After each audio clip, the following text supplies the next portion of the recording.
Assalamualaikum warahmatullahi wabarakatuh.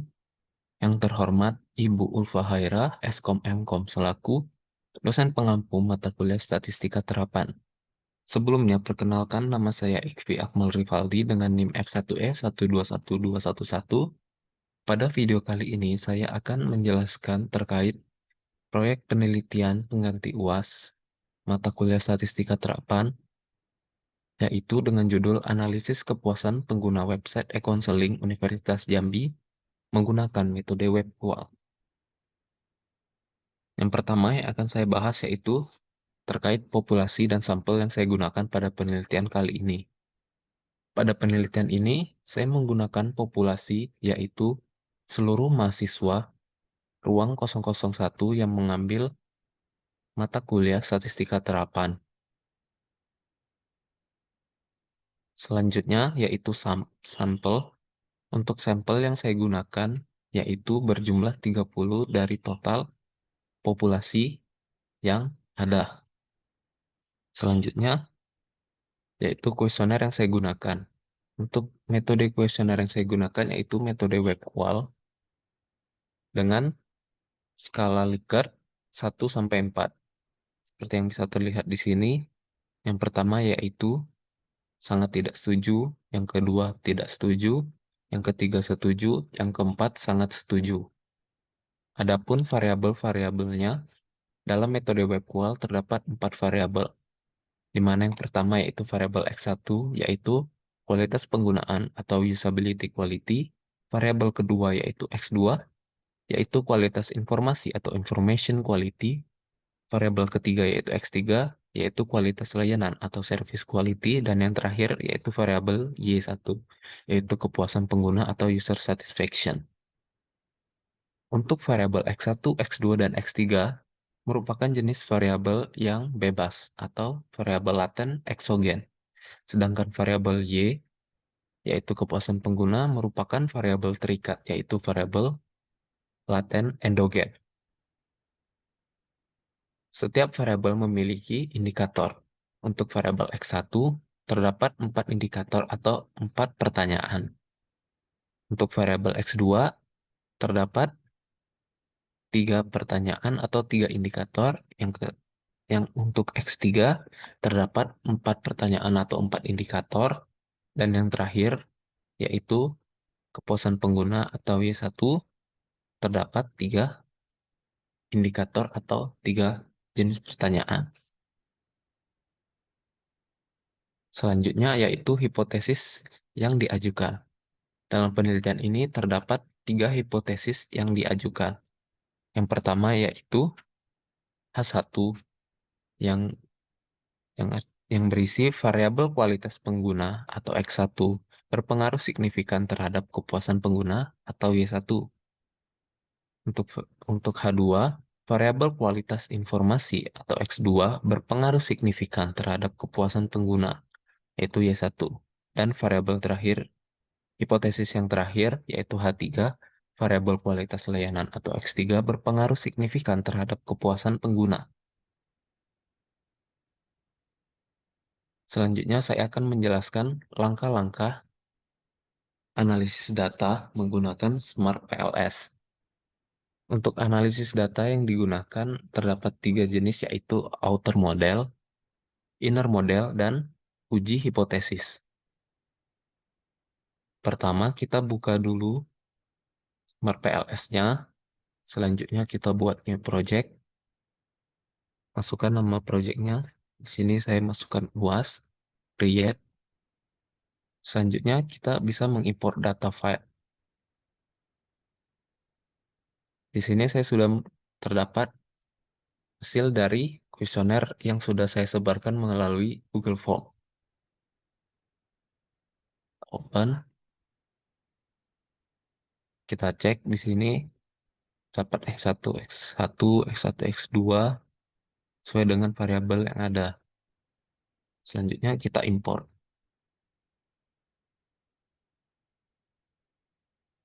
Kita lihat di sini datanya sudah masuk. Lalu kita kembali. Selanjutnya kita tempel SM di dalam folder project UAS. dengan model tipe PLSM, kita masukkan model name-nya. Kalau di sini model name-nya itu project UAS. Kita save. Pada tampilan ini, kita bisa membuat sebuah struktural modeling. Pertama kita masukkan X1, X2, dan X3 dengan cara tekan klik kiri, receive, lalu kita tarik, masukkan ke sini, masukkan nama variabelnya. Untuk variabel X1 tadi, yaitu usability.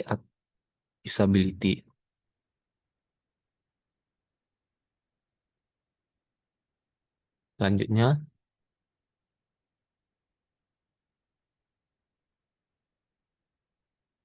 untuk variabel yang kedua atau X2, kita pilih indikator-indikatornya, lalu kita tarik, masukkan namanya yaitu information. Lalu yang ketiga, variabel X3, dapat 4 indikator tadi kita pilih, lalu kita tarik, itu service.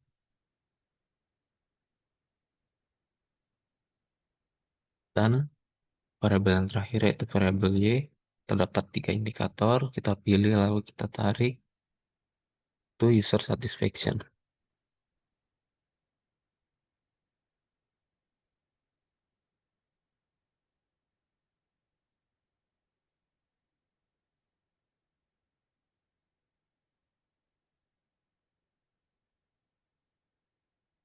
Kita bisa lihat di sini, terdapat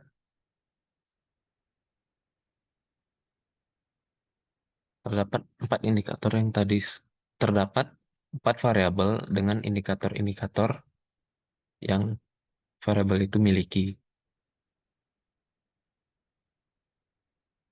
Kita rapikan.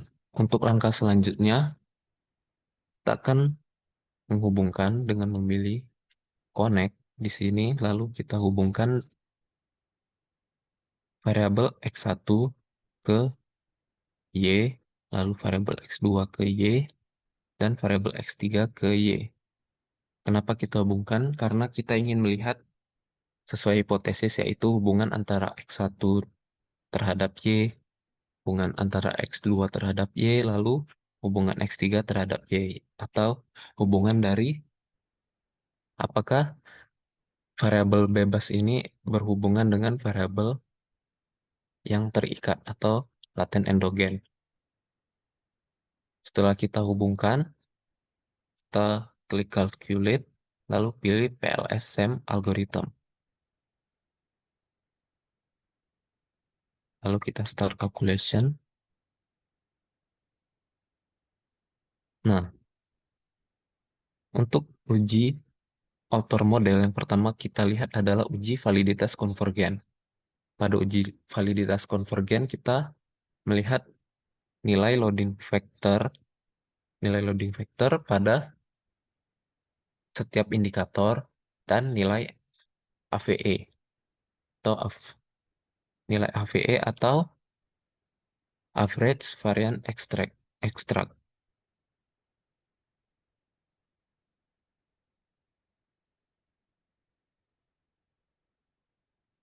Kita bisa melihat dengan cara klik outer model. Kita bisa melihat di sini nilai outer loadingnya. Dapat terloadingnya yaitu nilai-nilai yang ini. Lalu untuk konstruknya kita bisa pilih average extract atau AVE tadi. Keluar nilainya di dalam variabel. Atau kita bisa melihat melalui tabel yaitu kita klik outer loading, kita pilih yang list. Sini kita bisa melihat nilai-nilai outer loading dari setiap indikator. Pada outer loading di sini, syarat uji validitas konvergen yaitu nilai outer loading harus di atas 0,7. Atau kita atau di atas 0,5 dan 0,6 masih bisa diterima atau bisa dianggap valid. Pada uji pertama ini kita bisa melihat bahwa masih terdapat beberapa indikator yang bernilai di bawah 0,5. Pada tabel ini bisa kita lihat terdapat beberapa indikator yang nilainya tidak valid, yaitu X1, X1, X1, X2, lalu X2, X3, X3, X3, X3, X4. Lalu kita bisa melihat nilai AVE-nya melalui preview di sini. Untuk nilai AVE, syaratnya adalah nilainya harus di atas 0,5. Bisa kita lihat setiap variabel nilainya di bawah 0,5. Maka dari itu, kita akan melakukan uji ulang dengan menghilangkan indikator-indikator yang tidak valid. Di sini indikator yang tidak valid yaitu X1, X1, X1, X2, X2, X3, X3, X3, X3, X4, dan Y1.2. Itu akan kita hilangkan. Kita kembali ke edit. Sini kita hilangkan variabel indikator-indikator tersebut. Klik,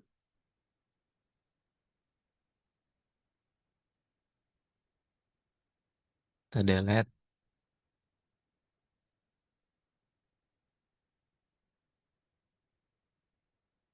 klik select dulu, klik delete.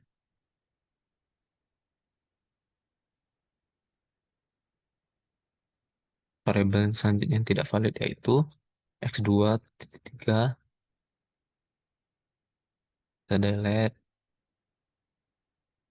Lalu variabel indikator X3.3 dan X3.4.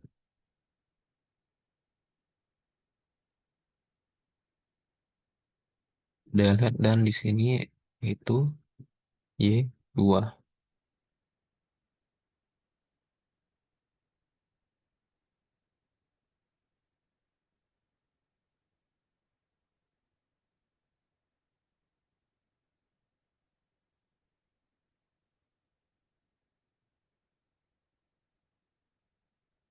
Setelah indikator-indikator tadi sudah kita hapus yang bernilai tidak valid, kita lakukan uji ulang.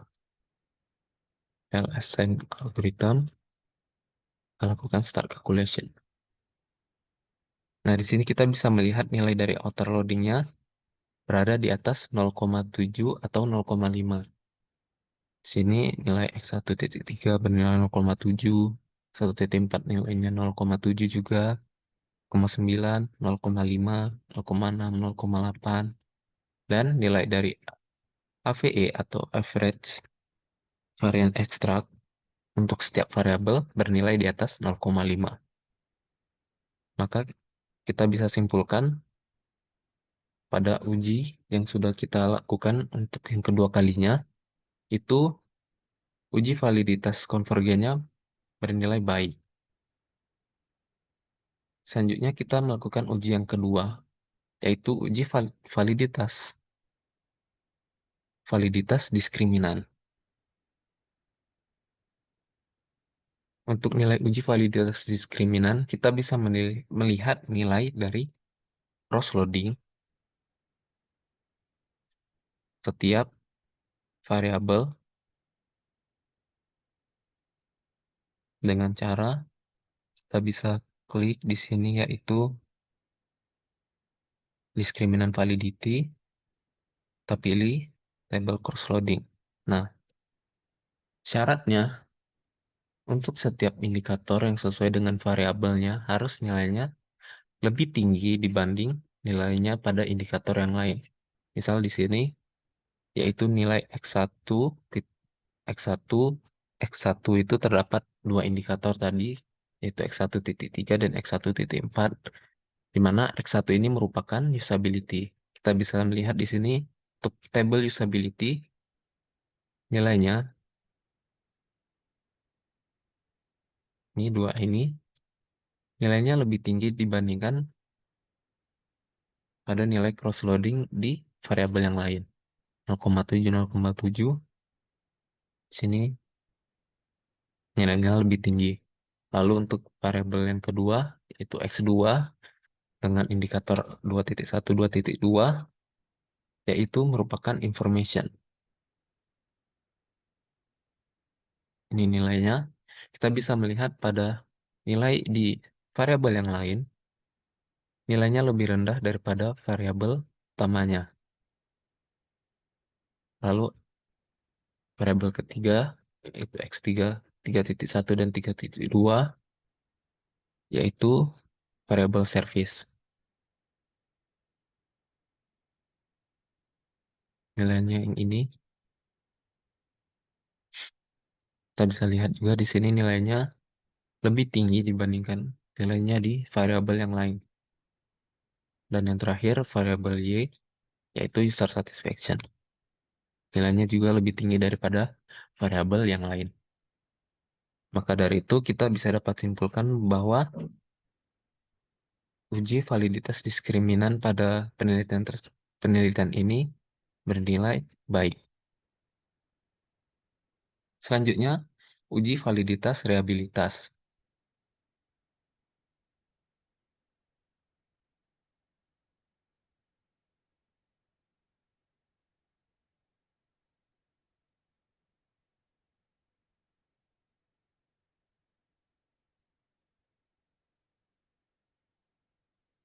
Pada uji validitas reliabilitas, kita bisa kembali ke graphical output dengan kita bisa melihat di sini untuk nilai outer loadingnya blank. Melihatnya itu kita melihat nilai composite reliability. Ini di mana syaratnya yaitu nilainya harus di atas 0,7 atau lebih.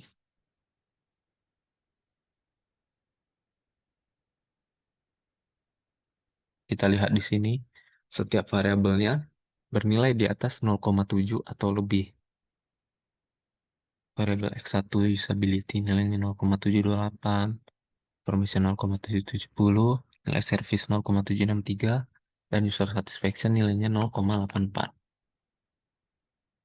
Kita bisa melihat melalui tabel di nilai construct reliability dan overview. Atau kita bisa melihat melalui bar chart juga.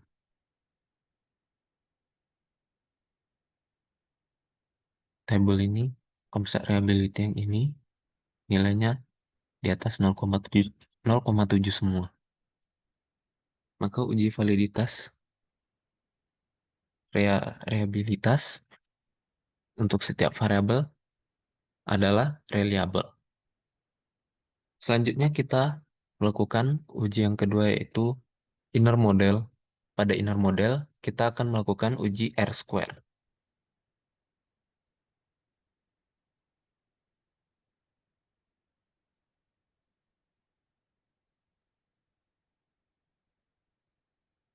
Selanjutnya kita akan melakukan uji R-square.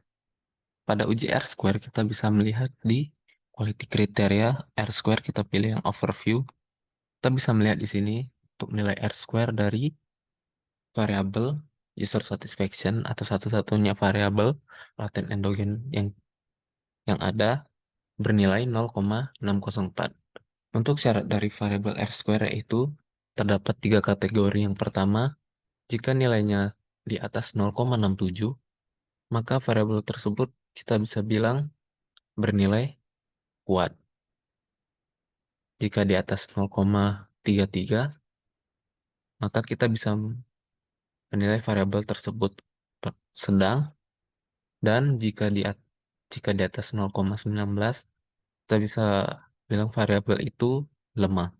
Di sini karena nilai R-square-nya 0,604 di bawah di bawah 0,67 dan di atas 0,33, maka kita bisa simpulkan nilai variabel dari user satisfaction yaitu sedang moderat, di mana jika kita presentasikan nilainya itu 60,4%.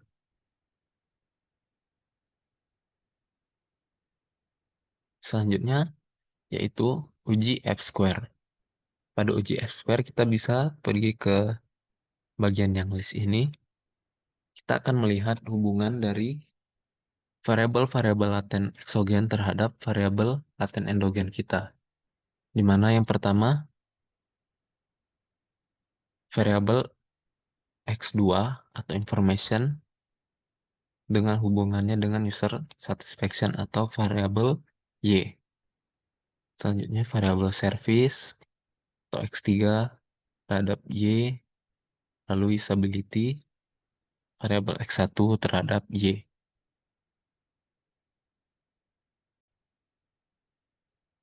Pada uji F-square ini terdapat 3 nilai juga, di mana jika nilai F-square-nya di atas 0,35, maka hubungan atau pengaruh dari variabel laten eksogen terhadap variabel endogennya tersebut bernilai kuat.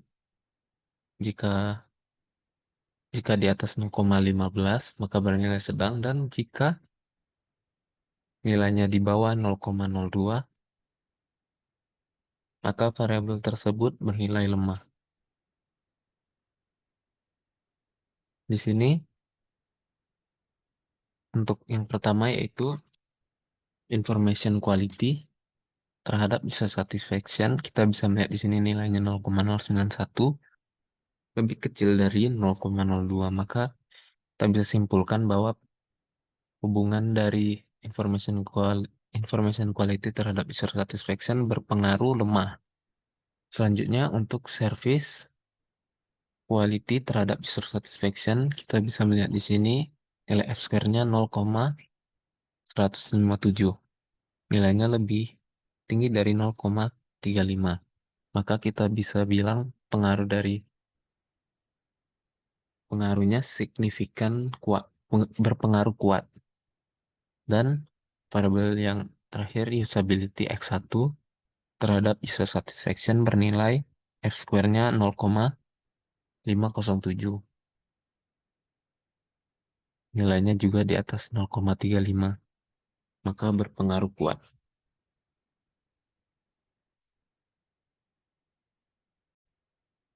Selanjutnya yang terakhir, kita akan melakukan uji hipotesis. Ke uji hipotesis kita akan menggunakan bootstrapping. Kita back di sini, kita klik lagi calculate, kita pilih yang bootstrapping, kita start calculate.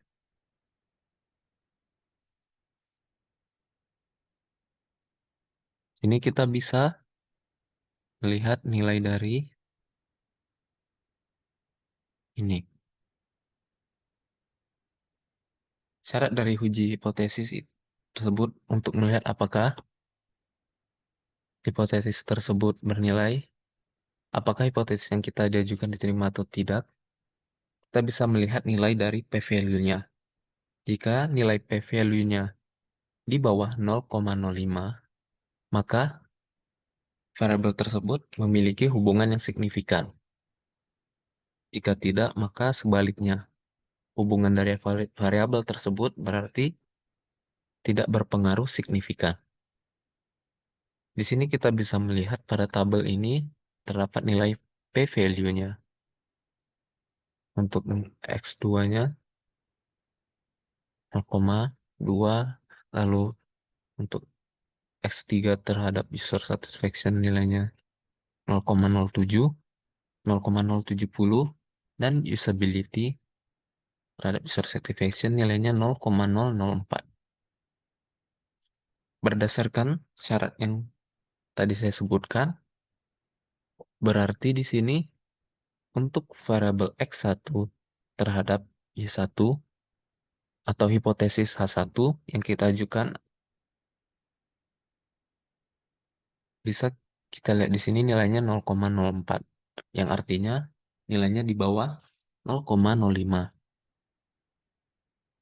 Yang berarti usability, variable usability atau X1 berpengaruh signifikan terhadap user satisfaction atau Y1. Selanjutnya variabel yang kedua yaitu service terhadap user satisfaction. Di sini nilai p-value-nya 0,070 yang berarti nilainya di atas 0,05 yang artinya untuk H2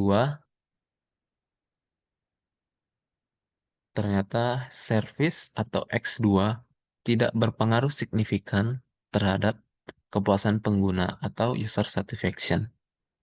Yang terakhir, H3 atau information terhadap user satisfaction, di sini nilai p-value-nya 0,214 yang artinya nilainya juga di atas 0,05. Maka information quality atau X2 tidak berpengaruh signifikan terhadap user satisfaction atau kepuasan pengguna.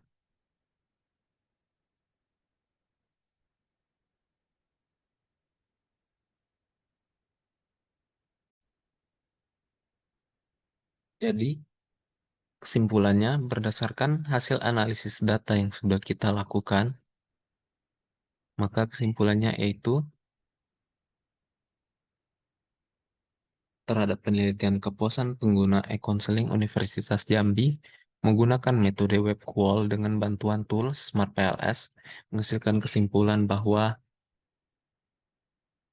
variabel uji hipotesis H1 yaitu kualitas penggunaan usability berpengaruh signifikan terhadap kepuasan pengguna.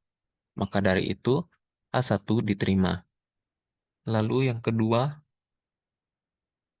kualitas informasi atau X2 ternyata tidak berpengaruh signifikan terhadap kepuasan pengguna atau user satisfaction. Maka dari itu, nilai hipotesis H2 ditolak. Dan yang terakhir, kualitas layanan servis atau X3 tidak berpengaruh signifikan terhadap kepuasan pengguna atau user satisfaction. Maka dari itu, hipotesis atau H3 ditolak.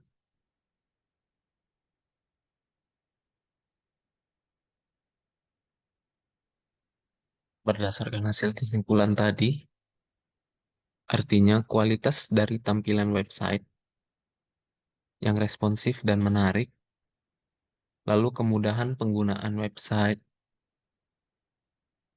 memiliki pengaruh yang signifikan terhadap pengguna, terhadap kepuasan pengguna. Lalu untuk informasi, kualitas informasi yang diberikan,